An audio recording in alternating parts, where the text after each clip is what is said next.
ফিরতে দুইটি শব্দের জিকির করুন, সম্পদের অভাব হবে না। আল্লাহ পাক রব্বুল আলামিন আপনাকে সম্পদ দান করবেন, এটা আল্লাহ পাক রব্বুল আলামিন পবিত্র কোরআনুল কারীমের ভিতরে নিজেই বলে দিয়েছেন।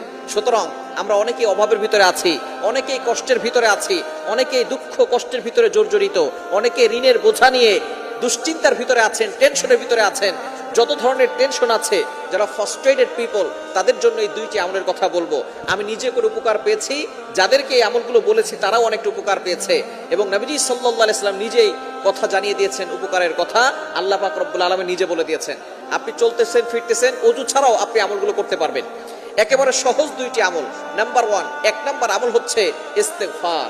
আস্তাগফিরুল্লাহ, আস্তাগফিরুল্লাহ, আস্তাগফিরুল্লাহ। এই শব্দ কি অনেক কঠিন। আস্তাগফিরুল্লাহ পারে না এটা কিন্তু কোনো মুসলমান নাই যারা আস্তাগফিরুল্লাহ পড়তে পারে না। সবাই আমরা আস্তাগফিরুল্লাহ পড়তে পারি। এর উপকার কি কি আল্লাহ পাক রব্বুল আলামিন নিজে বলছেন। কোরআন খুলেন 29 নম্বর